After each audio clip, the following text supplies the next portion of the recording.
Bem-vindos de volta ao nosso episódio especial aqui, Outubro Rosa, que eu convidei a doutora Fernanda Filadelfo para tirar nossas dúvidas, elucidar aí nossas questões relacionadas ao câncer de mama. O episódio passado, se você não assistiu, assista, porque está excelente. A gente falou sobre detecção precoce, quais são os exames de rastreio, e eu aprendi muito. E agora vem com a gente de novo, que a doutora Fernanda está aqui, e a gente vai falar mais um pouquinho desse assunto e vamos tentar explicar um pouco mais sobre uma coisa que as pessoas têm usado bastante, que são os hormônios, né, Fernanda? Não, com certeza. A gente tem visto falar-se de hormônio o tempo todo, tanto na idade mais jovem quanto nas pacientes mais idosas. E a gente sabe que o hormônio tem sua indicação, o momento de usar, quando deve usar. Claro que sempre prescrito por um especialista. E a gente vai falar sobre isso um pouquinho agora, né? É um assunto tão, assim, um pouco polêmico, né? Porque as pessoas às vezes associam o uso de hormônio ao câncer, né? Não só o de mama, mas a uma proliferação celular irregular, principalmente se usado de forma incorreta. Tem muita coisa a ser elucidada cientificamente falando a longo prazo. A gente sabe de muitas pessoas que vêm usando esses hormônios com finalidade estética, principalmente para aumentar a massa muscular. Então, eu vejo muitas pacientes assim, querendo se encaixar dentro de um padrão, sem calcular muito bem os riscos a que se expõe. E com alguns efeitos colaterais a curto prazo que eu vejo muito, tá, Fernanda? Tipo acne, pelos nessa região aqui do rosto, queda de cabelo, aumento do clitóris, aumento da oleosidade da A pele, voz, né? a voz que se altera. Então, e o que eu fico um pouquinho mais atenta e até meio assustada, digamos assim, é que essas pacientes estão começando isso cada vez mais jovens e que a gente, com a idade delas, não tinha essa indicação da necessidade da reposição, né? Porque uma coisa é uma paciente na menopausa com sintomas que, se de fato fizer uma reposição bem feita, vai melhorar a qualidade de vida dela. E outra coisa é uma paciente jovem que tem todos os seus hormônios em dia e sente a necessidade ou é exposta à necessidade por querer alcançar um padrão Um que não biotipo, vai né? trazer saúde para ela, né? Que não vai assegurar uma saúde talvez a longo prazo. Então, eu queria que você falasse um pouquinho da sua visão.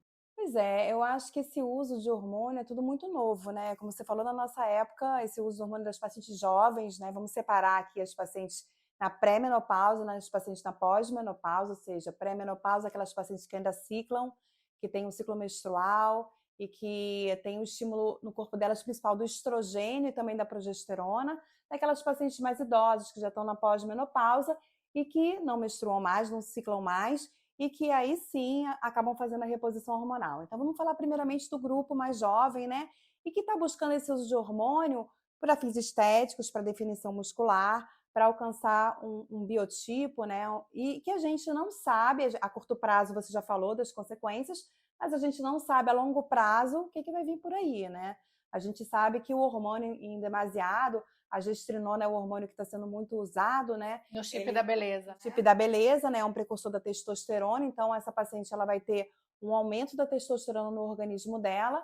E, assim, outro dia eu estava até vendo uma entrevista de um oncologista do INCA, né, falando que isso pode causar assim, uma proliferação celular e trazer, aumentar as chances de alguns tipos de câncer, quem sabe até o de mama, né? Mas é algo que a gente não sabe a longo prazo que vai acontecer. A gente, como profissional da saúde, que lida com a saúde feminina, a gente fica com receio, né? Porque a gente quer o bem-estar das nossas pacientes. Então, a gente precisa alertar, ter cautela, ver realmente o objetivo das pacientes quando querem realmente, definem utilizar, porque a gente tem que pensar a longo prazo, porque a saúde é vida e a gente está com uma longevidade cada vez maior hoje em dia, né? Porque vamos é, nos viver cada vez mais e querer se sentir bem, né? Tipo, ter qualidade de vida para saúde, esse né? para envelhecer, tipo, ter mais idade, mas estar bem, com a articulação, com a musculatura, com a pele, com tudo em dia para a gente poder aproveitar esse tempo que a gente Isso, e com o tem, né? organismo saudável, né? Como Saudável. todo, né? Com os Sim. níveis hormonais mantidos da maneira que é necessária, que os exames mostram, né? Então a gente tem que ser bastante cauteloso com as nossas escolhas, né? Exatamente, mas eu vejo que tem um grupo de pacientes que de fato se beneficiariam, né, dessa reposição hormonal e que essa suplementação vai fazer muita diferença na qualidade de vida delas. porque elas têm muitos sintomas e, de fato, tem ali uma indicação. Mas eu queria que você me falasse um pouquinho desse limiar. Assim, eu tenho indicação para fazer uma reposição, mas tenho medo de um câncer de mama. Tipo, como que a gente pondera essa decisão?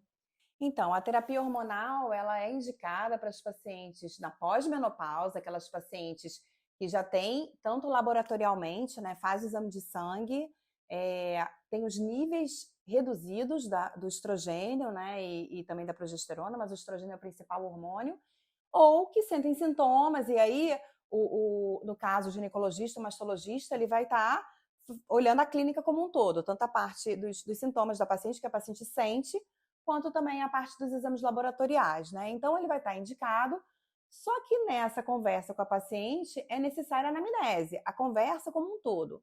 A gente vai prever os fatores de risco daquela paciente para o câncer de mama, se ela já teve alguma lesão na mama de alto risco, mesmo não tendo tido câncer de mama, porque se ela já teve câncer de mama, por si só, a gente já fica com o pé atrás de dar hormônio para ela. Uma paciente que já teve câncer de mama e ela tem ali os sintomas relacionados à menopausa.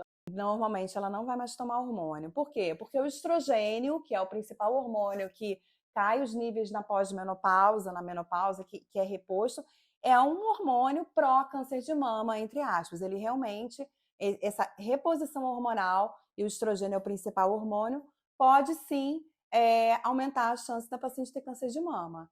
E isso é uma grande discussão, por isso que os ginecologistas e mastologistas estão sempre pesando ali. O mastologista não querendo muito dar, o ginecologista pesando ali a parte do benefício do bem-estar da paciente, o mastologista pensando na mama, ali no câncer de mama. Então, isso tem que ser pesado, tem que ser discutido multidisciplinarmente entre as equipes, caso a caso, um atendimento personalizado para avaliar se aquela paciente tem benefício, não tem malefício, pesar na balança pós e contras e o que é melhor. E como ela deve acompanhar, né? Deve ser acompanhado. Eu faço exames de mama, né? Então, é uma coisa que é muito importante. Às vezes, fazendo uma ressonância magnética das mamas, a gente tem realces, né? Que é a captação do contraste pela mama, inadequados pelo uso do hormônio. E aí, às vezes, aquela paciente ganha um laudo de suspeito, um BIRATS 4, e quem causou aquilo ali foi o hormônio. Então, quando a gente já vê que um realce está mais ou menos ali, meio suspeito, mas que ela usa hormônio, a conduta é cancelar o hormônio por 2 meses para diminuir esse nível hormonal dela, refazer a ressonância e, na maioria das vezes, some. Para você ver como é que o hormônio causa realmente essa mudança do nosso organismo como um todo. Sim, com certeza. E como você falou disso, eu lembrei de uma outra coisa que a gente não falou no primeiro episódio, que é em relação à biópsia. E quando o paciente fala biópsia, ele já fica um pouquinho assustado, né? Mesmo na minha especialidade, muitas vezes eu tenho que fazer biópsias e falo, biópsia? Só que biópsia não necessariamente é um diagnóstico. Na verdade, ele é um exame para tentar fazer o diagnóstico. Então, fazer biópsia de mama é fácil.